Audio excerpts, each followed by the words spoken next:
Seat sharing की घोषणा होते ही इंडिया गठबंधन में बता दें कि हंगामा हो रहा है। इस वक्त मैं जिस 5 स्टार होटल के बाहर खड़ा हूँ, इस होटल के अंदर तेजस्वी यादव मौजूद हैं। इसके साथ ही बता दें कि आरजेडी के तमाम वो बड़े नेता मौजूद हैं जो डिसीजन मेकिंग में अहम रोल अदा करते हैं, चाहे बात अब्दुल बारी सिद्दीकी की हो, भोला यादव की हो, या मनोज झा की हो, या झारखंड इकाई की नेताओं की बात हो। इस वक्त मैं रांची के रेडिसन ब्लू होटल में मौजूद हूं और बता दूं कि एक तरफ बड़े नेता सामंजस्य बनाने में बैठे, वो इंडिया गठबंधन में चीज़ें ठीक हो इसे लेकर के मंथन कर रहे हैं। लगातार सीएम हाउस में बैठकों का दौर चल रहा है। सीएम हाउस से निकलकर तेजस्वी यहाँ रेडिसन ब्लू लौटे हैं। वहीं दूसरी तरफ बता दें कि माइनॉरिटी यानी अल्पसंख्यक जो नेता हैं, खास करके युवा प्रकोष्ठ से जुड़े हुए जो नेता हैं, उनका बगावती तेवर यहाँ पर देखने को मिल रहा है। तेजस्वी यादव से मिलकर निकले ये नेता साफ तौर पे कह रहे हैं कि जिस प्रकार माइनॉरिटीज़ की अनदेखी हुई है, उससे कहीं ना कहीं हम में नाराज़गी है और अगर इसी प्रकार माइनॉरिटीज़ की अनदेखी होगी तो हम कोई डिसीजन लेने के लिए तत्पर होंगे। क्या नाम है सर आपका? मेरा नाम मोहम्मद इरफान आलम हुआ। मैं युवा राजद के जिला अध्यक्ष हैं गिरिडीह। क्या नाराजगी हो गई आप लोगों? नाराजगी यही है कि राष्ट्रीय जनता दल में माइनॉरिटी परिवार हर वक्त हर समय खड़ा रहा है और खड़ा रहेगा। हमने अपना नेता को 2 दिन पहले भी बताया था, सर जितना भी सीट मिलेगा उसमें 1 से 2 सीट माइनॉरिटी को मिलना चाहिए। अपना अधिकार जो है वो हर हाल में हम लोगों को मिलना चाहिए। और आप लोग देखते होंगे कि लगातार इंडिया अलायंस के साथ तमाम माइनॉरिटी परिवार खड़ा रहा। तो क्या मतलब ये मैसेज आ रहा है कि आरजेडी को अल्पसंख्यकों की जरूरत नहीं है क्या? अब यही तो हम लोग को समझ में नहीं आ रहा है। जितना सीट अभी तक जो हम लोगों को जानकारी मिली है उसमें एक भी माइनॉरिटी सीट वैसा देखने को नहीं मिला। अभी माइनॉरिटी सीट के लिए हमने गिरिडीह विधानसभा के लिए दावा पेश किया था, मगर वहाँ के बारे में अभी कोई चर्चा नहीं हो रहा। ये बड़ी दुख की बात है।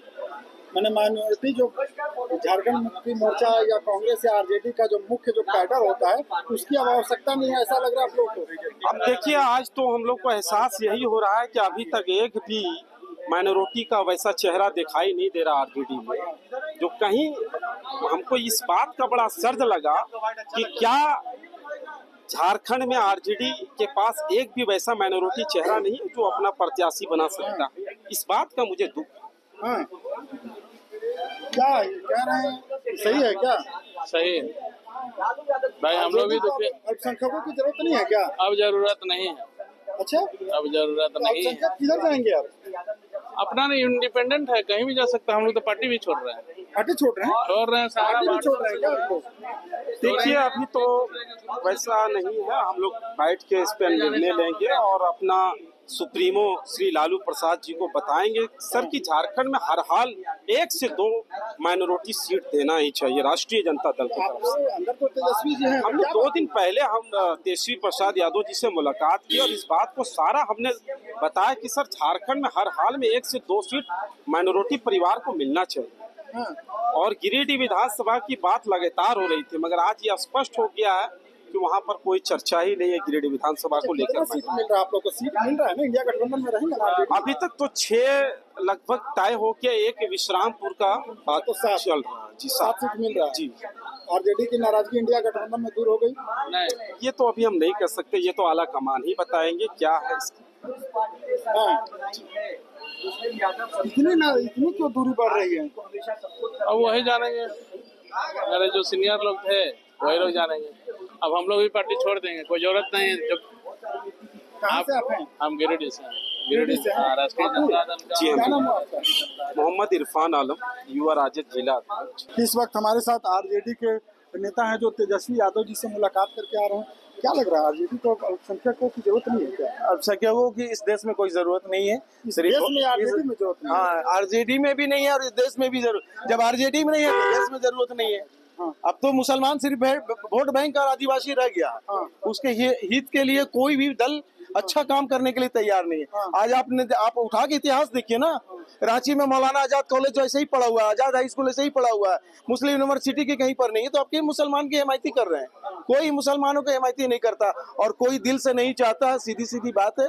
आप हमारे साथ सिर्फ वोट बैंक बना के रखे हुए हैं, वोट लेने के लिए, वोट टिकट देने के लिए नहीं। मतलब मुसलमानों का केवल अल्पसंख्यकों का सिर्फ वोट यूज किया जा रहा है उसको पूरे हिंदुस्तान के अंदर में। ये सिर्फ झारखंड और रांची की बात नहीं कर रहा हूँ, पूरे देश के अंदर में। आज देखिए ना, तमाम लोग आज अल्पसंख्यकों के साथ क्या हो रहा है, ये इतिहास छुपा हुआ नहीं है। आपने खुद सोशल मीडिया के माध्यम से भी देख रहे होंगे कि क्या हालात है। तो वही हालात आज हमारे साथ रेडिएशन ब्लू में हो गए हम लोगों के साथ। निष्कर्ष यही है कि सर आगे के बारे में हम लोग सोचेंगे, जहां हमारी अच्छी भविष्य बनेगी, अच्छी लोग हमारी इज्जत जहां देंगे, जिन पार्टियां हमारा इज्जत करेगा हम उनको इज्जत देंगे, हम उस पार्टी में रहेंगे। आप किस पद पर हैं वर्तमान में? अभी प्रदेश उपाध्यक्ष है युवा राष्ट्रीय जनता दल के, मोहम्मद जफीर खान। तो ये थे मोहम्मद जफीर खान जी, जिनका ये साफ तौर पे कहना है कि वो जब तेजस्वी यादव जी से मिलकर आए हैं, और उनका कहना है कि आरजेडी हो या जो भी पार्टियां, ये केवल अल्पसंख्यकों का इस्तेमाल कर रही है वोट बैंक के रूप में, और कहीं ना कहीं अल्पसंख्यकों का एक तरह से कह सकते हैं कि वोट तो लेती है लेकिन उन्हें उनका अधिकार नहीं देती है। लेकिन एक बड़ा जो यहाँ पर निर्णय निकल कर आ रहा है कि अल्पसंख्यक समाज के जो बड़े तकबे के जो नेता, क्या लग रहा है आप लोग इस्तीफा भी दे दीजिएगा क्या? हाँ सर, आने वाला समय में जरूर। जिस घरों में इज्जत नहीं होती है वहाँ लोग जाते नहीं है। अच्छा, इंडिया गठबंधन में आरजेडी की इज्जत हो रही है? देखिए, इंडिया गठबंधन में इज्जत क्या होगा सर, जितनी मेहनत हम लोगों ने किया था उस मेहनत का फल नहीं मिला। हिस्सेदारी बराबर की होती है। अगर 3 हम लोग शेयरदार थे तो सबको बराबर का हिस्सा बांटना चाहिए, तीनों दलों को। यही होती है इंसाफ। लेकिन इंसाफ हम लोगों के साथ नहीं हुआ। आरजेडी में आप लोगों के साथ नहीं हुआ? हाँ, इंसाफ नहीं हुआ हम लोगों के साथ, बिल्कुल नहीं हुआ। देखिए, बिल्कुल कहना है कि जिस प्रकार इंडिया गठबंधन में आरजेडी के साथ इंसाफ नहीं हो रहा है, वैसे ही आरजेडी में अल्पसंख्यक जो नेता हैं उनके साथ इंसाफ नहीं हो रहा है। बड़ा तकबा है, वोटर वर्ग है, उनसे वोट तो लिया जा रहा है लेकिन बदले में उन्हें ना किसी प्रकार का कोई प्रतिनिधित्व का मौका नहीं मिल रहा। बड़ी संख्या में यहाँ पर गिरिडीह और दूसरे जो जिलों से अल्पसंख्यक नेता जो आए थे वो कह रहे हैं कि हम लोग इस बगावती जो उनका सुर है इसके बाद इस्तीफा दे देंगे। आरजेडी के लिए कह सकते हैं कि पहले इंडिया गठबंधन में सीट शेयरिंग का पेच फंसना, और अब उनके जो कैडर एक तरह से कह सकते हैं कि बड़ा वोटिंग वर्ग है, अल्पसंख्यक नेताओं का जो कार्यकर्ता है उनका उनसे मोह भंग होना आरजेडी के लिए झारखंड विधानसभा चुनाव में कहीं ना कहीं एक बड़ा खतरा होगा। हालांकि कितना नुकसान होगा ये तो आने वाले चुनाव परिणाम के बाद पता चलेगा। फिलहाल TV9 के लिए रांची से मैं अशोक कुमार।